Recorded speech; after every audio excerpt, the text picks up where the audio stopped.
Hello, everybody, and thank you for joining us for today's Ask Netshurian Anything webcast. Thank you for joining us. Let me start off with some panel introductions. We have Richard Shields. He is our Customer Success Manager. We also have Tom Quidano, who is a Solution Architect here at Netshurian. And finally, Marco Albano, who is the Vice President of Channel Sales with Netshurian. All right, let's kick it off with our first one. We're going to start with a simple yes or no question, Tom. Is your solution CMMC compliant? It is. We are CMMC level 2 compliant. We are not level 3. Our SOC is in India. That is the only requirement we're missing for CMMC level 3. So yes, we are CMMC level 2 compliant. Excellent. Like I said, like to start it off easy. A little softball question for you. All right, moving on to the next one. This one also came in from a registrant. Marco, I'm going to go with you on this one. And I may have to paraphrase a little bit. Okay. When Netshurian first signs an MSP, what is the process for them registering sales and getting their customers connected with Netshurian solutions? Yeah, great question. So first off, we need to get you access to the partner portal. The partner portal is where we want you placing all of your orders. So once that order is placed in the portal, our team gets it, creates the tenant, and/or sends out the sensors to the person that we have on file. Once you get that sensor, you go ahead and get the process moving. Overall, we're looking for at least 48 hours. Obviously, we want to move that a little bit quicker. But yeah, you're looking at 48 hours once you place that order to get what you need to get the customer up and running. Now, I will say this, I just joined Netshurian back in September. We are sort of looking at that process in terms of the partner portal and how that deal flow happens. We're looking at rolling out some improvements to try and get you guys what you need as quickly as possible. So, and how quickly do you think we would get them access to that partner portal? That should be done as soon as we sign the agreement. Once they're in our CRM and we upload the context that they give us that needs access to that partner portal, that can be done relatively quickly. Nice. That should be a process that we do right at the beginning of that partnership. Mm-hmm. So we'll get it to them almost immediately once they're loaded into the CRM. Correct. Yep. Excellent. So let's follow up a little bit on that. This one came in. As an MSP acquiring a new customer, should I first perform network discovery to obtain an accurate inventory of assets and applications, etc., or would a questionnaire be sufficient? Mark, I'm going to start with you on this, but I think Richard may have some additional thoughts as well. Yeah, great. I think this is something you definitely want to do as an MSP, right? Your prospects' problems will now become yours. So having a good understanding of what they have, the assets they have within their infrastructure is key. And I think it's a combination of sort of doing that inventory of assets plus a questionnaire. I think if you do both of those, that's the best of both worlds. But understanding what they have is definitely key and something that you should be doing for your customers. Absolutely. Provide some additional support there, right? It's all part of that initial gap analysis that you do to get a full assessment of their attack surface, right? If you can't see the full attack surface, then you can't properly provide the services that they're paying for. So it all kind of flows together. All right. Yeah, I think that's always good to get a full view of what you're trying to protect. Tom, this question came in from a partner. Should we insist on regular vulnerability scans? Yes, you sure should. So all the scans we do right now, everything we look at is what's already been, what open doors you already have. Doing those vulnerability scans are going to show you those doors that are open, all the vulnerabilities you already have that could be exploited that we would detect. All right. Yeah. Know yourself. Always right. All right. Let's see. Next one, Marco. So this question touches on the fact that our partners are service providers themselves, and they want to know, should they embed other providers inside their offerings? Take a managed XDR, for example. They're not specialists in that, so it's becoming a more acceptable model, or does having additional partners even bolster credibility? Yeah, this is a great question. We attended MSSP Alert Live in September, and one of the main takeaways I took from that was partnering, right? You're an MSP.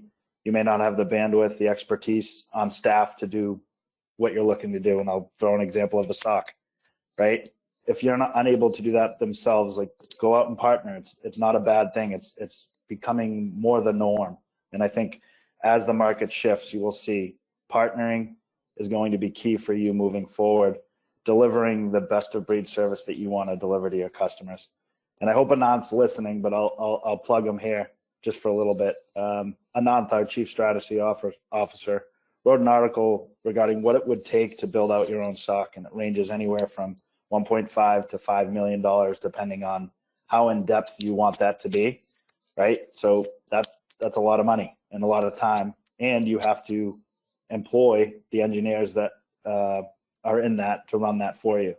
So why do that? Why invest all that time if you cannot just partner with someone who's been doing that, and you're able to leverage their service and bundle that into your stack? So I'm really passionate about this area, about MSPs partnering with the right service companies, which is what we are, to deliver the best of breed service. So yes, it's definitely something that we'll see more and more of.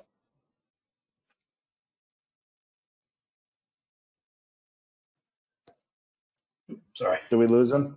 No, I just put myself on mute, so I There you wasn't go. coughing in the middle of your answer, and time to forget, right? So I apologize. All right. Anant's article is fantastic. We'll put that. We'll put a link to that article in the follow-up email with the recording of the webcast, so that everybody can take a look at that as well. That'd be a good thing to read. All right. So far, we've mentioned vulnerability scans, network discovery, and even managed XDR. So let me ask this one, and I think Richard and Marco could probably offer some insight here. How do I properly align their clients' security expectations? This came from a partner of ours. How do I properly align our clients' security expectations? You want me to go first, Richard, or do you want? Well, I'll kick it off here, Marco, if you don't mind. Yeah. So, number one, you have to understand what their risk level of tolerance is, right? And then meeting them meet your customers where they're at. Once you do that, you have your gap analysis. You understand what their full threat landscape is that they're looking at. From there, you can better provide a service to them. And you kind of set the expectation up front, right? This is the service that's being offered. These are the reports you're going to get. This is the cadence of which you can expect them. This is how alerts happen and what the areas of responsibilities are for that response, right? And being as clear and upfront about the services and what they are and what they aren't upfront, as well as understanding what the customer is looking for, with their risk tolerance and acceptance. So it's a bit of a marriage. It's going to change, from partnership to partnership as every customer's needs changes, right, and matures and grows, and you grow with that customer. So not super cut and dry answer from me. Marco might have something a little better than that, but from where we sit in a customer service area, that's how we handle it. Yeah, no, I think that was an excellent answer. I think it all starts with a conversation, right? They're coming to you for a service, right? The customer themselves can't do it for them, so they're coming to you to deliver those security solutions. So I think it starts with a conversation of setting the table of what you as an MSP feel is the standard. All right, if you're coming to me and looking for me to deliver this to you, here's what I believe. I believe you do need a SIM and a SOC. I believe you do need MDR and EDR and all those other solutions that you have in place. So I think it starts with a conversation, setting the table, letting them know what you are looking to deliver. And in some cases, it may not align with what they want. And in some cases, and I was talking to MSP last week, where it's okay to walk away. If a customer's expectations don't align with yours, right? You're absorbing that risk that they're bringing to you. If they don't see eye to eye with what you're looking to deliver as a standardization, it may not be a good fit. So yeah, it definitely starts with just a simple conversation of, this is what we believe is a standardization and expectations from a security standpoint. And, let the conversation go from there. But at times you will have to walk away from a client, and that's okay. Right. And that makes perfect sense. And I think that kind of leads into the next question, Marco, in terms of Any ideas for getting customers to adopt advanced threat detection and response? What are the talking points, or what are the things we really need to push to them, or our partners need to push to them? Yeah, again, when you come to a realization of what that standard stack's going to be, that same MSP I was talking to is a good friend of mine. He ran an MSP. He ended up selling that MSP. What he used to do is when he came to a realization he was going to add a certain service within his stack, he would run monthly webinars for all of his customers and set the stage of here's what's coming. And he would actually version out his stack. There's a V1 or V2 or V3, but in V4, NetSurian or a SIM and a SOC is going to be a part of that. Here are the benefits you'll get. This is why we're doing it. And keep in communication with the customer of what's coming. And then eventually, when it was a renewal, or maybe the customer reached out and said, hey, that sounds great, let me do that now. That's how he set the stage for his customers, making sure he kept open communication with what was coming down the road and really being upfront with them, right? Security is vast. Threats are happening all day, every day. They're changing. His job as an MSP or MSSP is to keep up with that. So he's actually providing value to his customers, and just communicating that to them is one way that he did it. And I thought it was a great idea. He's having those monthly calls and he's versioning out his product, and he gave them a window of, hey, you have X amount of time on version 3, but at some point you're going to have to go to version 4. Mm-hmm. And yeah, getting that feedback, that nearly constant monthly feedback is always key, just to making sure they're seeing the benefits of that. Tom, not to put you on the spot, you came here to NetSurian from an MSP. Anything in there resonate from what Marco was saying? Yeah, all of it. Excuse me. Why, thanks, Tom. That's nice to hear. Sometimes I question myself, but that's good to hear. No, that was well put.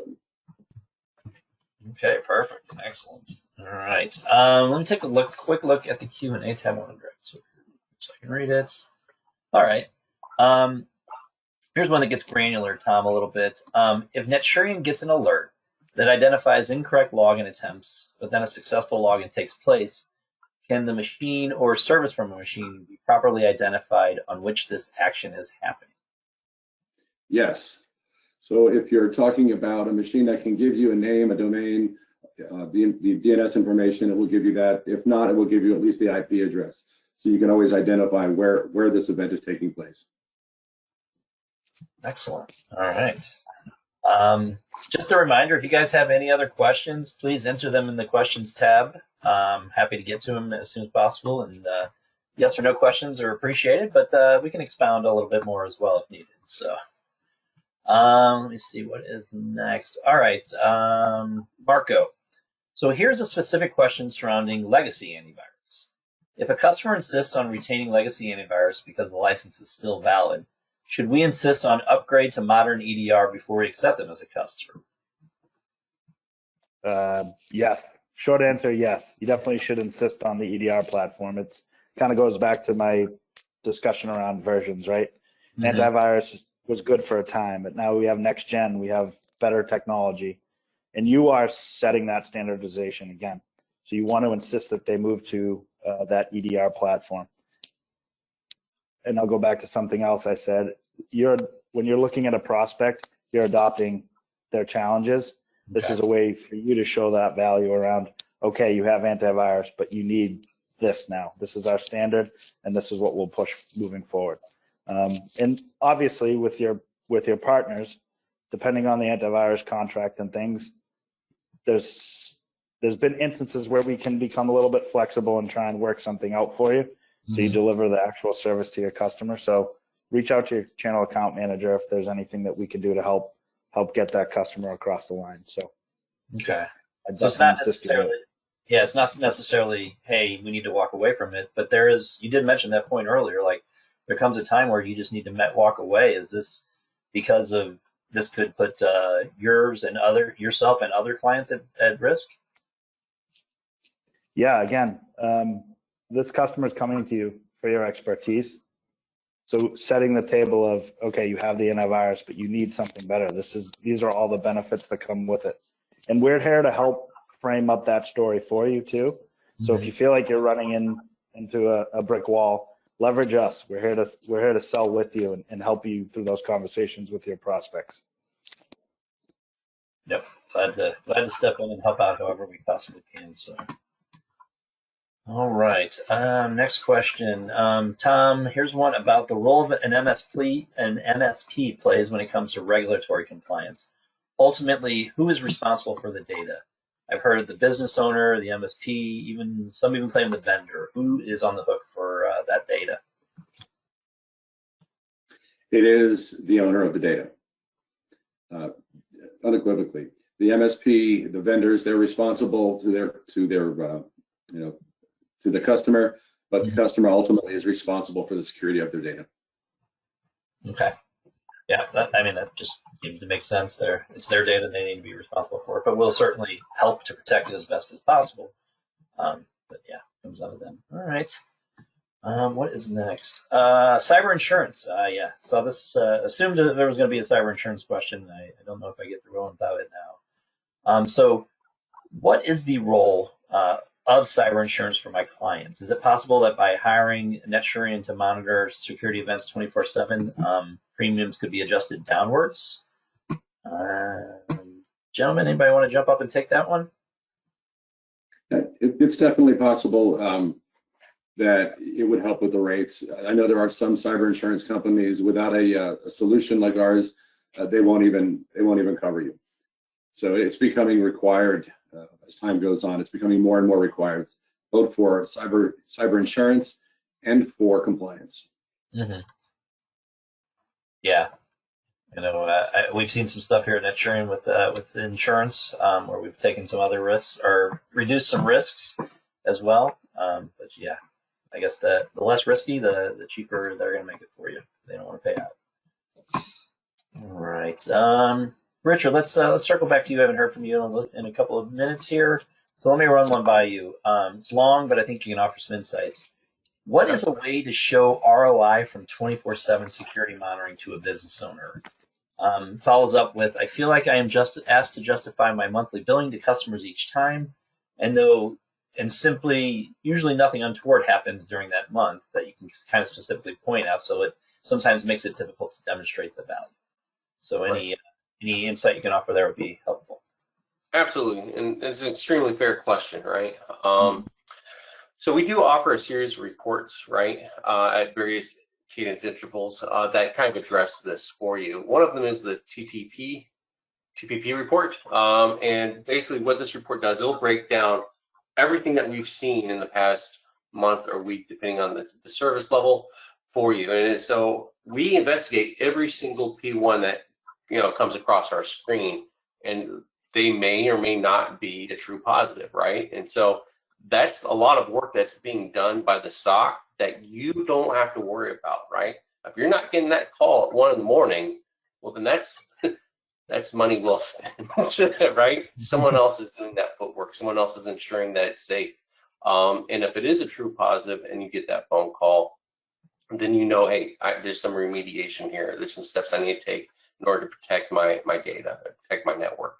So by referencing these reports and leveraging them, you can see how much work the SOC is putting in on a daily basis for you, for your customers, so that way they don't have to spend that time. They don't have to have that analyst knowledge that the SOC has to do all this investigation.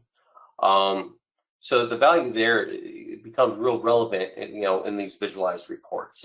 We're always updating the reports. We're always trying to make them more relevant to you and to your customers, right? So there's always going to be more improvement in this regard in the future. However,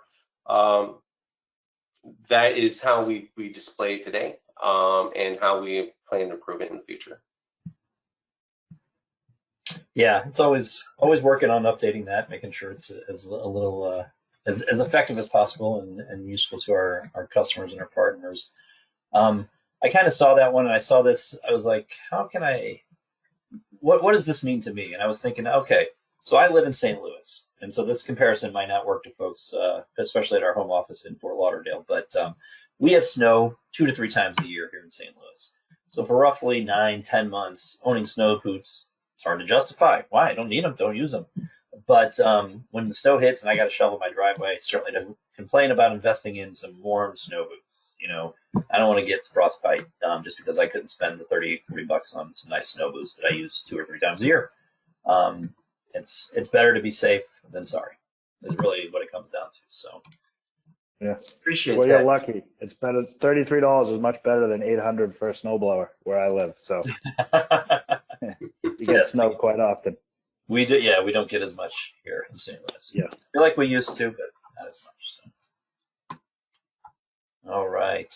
Okay, we just had another one come in here, Marco. I'm gonna throw this one at you once I pull it up. Okay.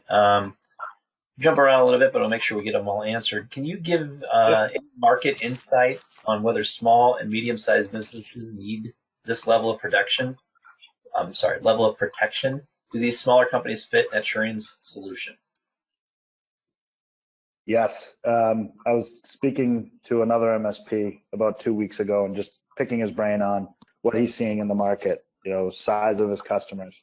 What he's noticed, and I think the data shows it, his client base now is 64% of it is over 50 seats, where if you rewind 5 years, it was below 50 seats. And what we're doing is we're delivering a service and we're looking at the MSP as the customer. So no matter who your customer is, right, you're providing that service and you need visibility across all attack services. So, and that's what you use us for. So we appeal to any type of customer.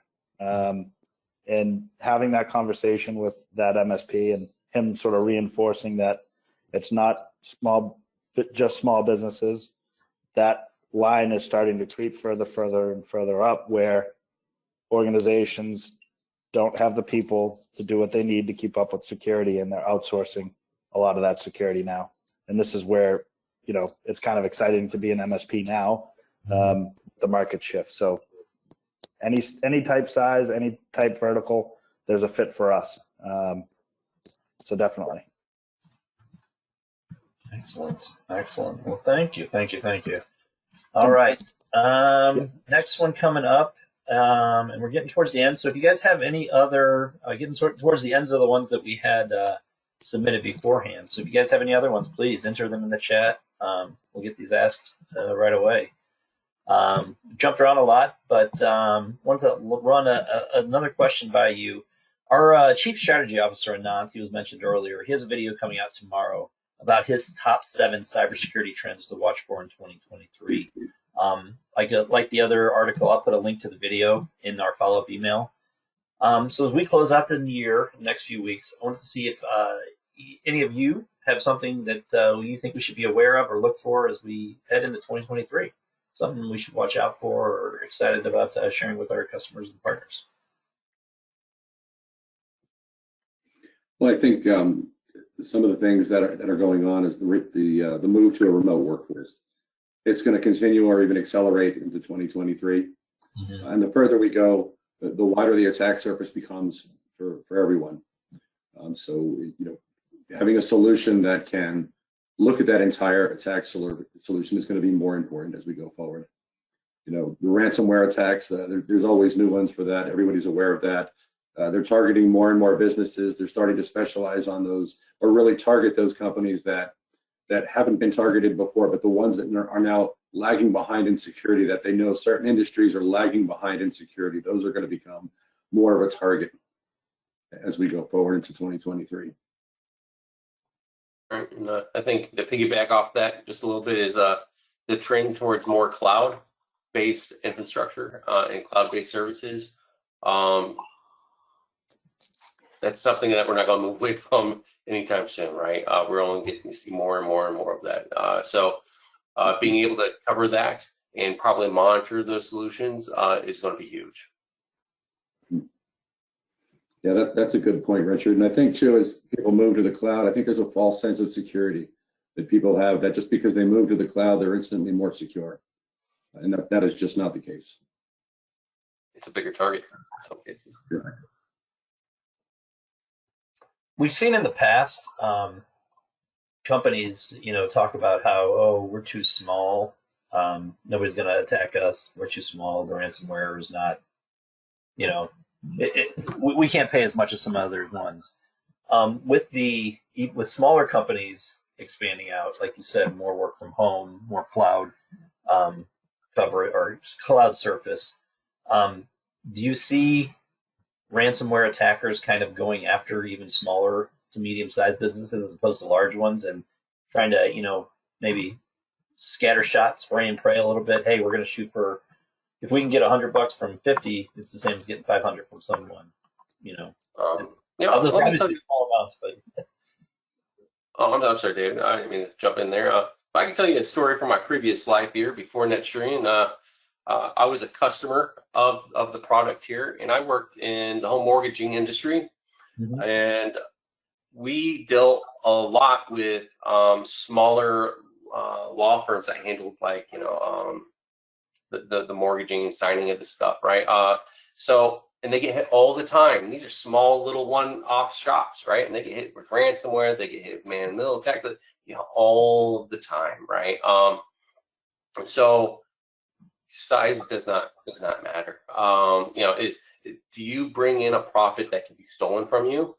And you probably do in some way. And if someone can get in between you and that money, then yeah, there you go. That's the answer. If the answer is yes, then you're suspect to an attack, right? Subject to an attack, rather. But so absolutely, no one is too small. It's as simple as how easy are you to infiltrate. And do we see smaller businesses being easier to infiltrate at times because they don't have the money for a full-on solution? Yeah, they lack the manpower. They lack the maturity of security in general, right? They want, like I said in the example, right? These small little lawyer offices, right? They just want to sit people and help close out their mortgage, right? They just want to sign some papers and move on to the next new homeowner. They're not worried about their email. They're not worried about their network. They're not worried about that open Wi-Fi that they're using from the Starbucks next door or whatever they have going on. They just want to do their normal daily job, which is not security. I think, from a small business standpoint, the survivability is much harder after an event. For them to be able to come up with the resources to pay for it, they don't have the tools. They may not even have the insurance to cover it. But so their survivability rate is actually quite small when it comes to a small business. Yeah, they just don't have the wherewithal. So the same reason why they say they can't afford to protect themselves in the first place is the same reason that if they get breached, they're even more at risk. Yeah, understandable. So stop it. It's cheaper to protect yourself than it is to dig out the hole. Right. Security by obscurity no longer exists. Mm-hmm. Being the unknown, it does not help you anymore. All right. Well, we have hit the half-hour mark. Thank you to our panelists, Marco, Tom, Richard. Thank you so much for answering those questions. Thank you to everybody that joined us and submitted those questions ahead of time.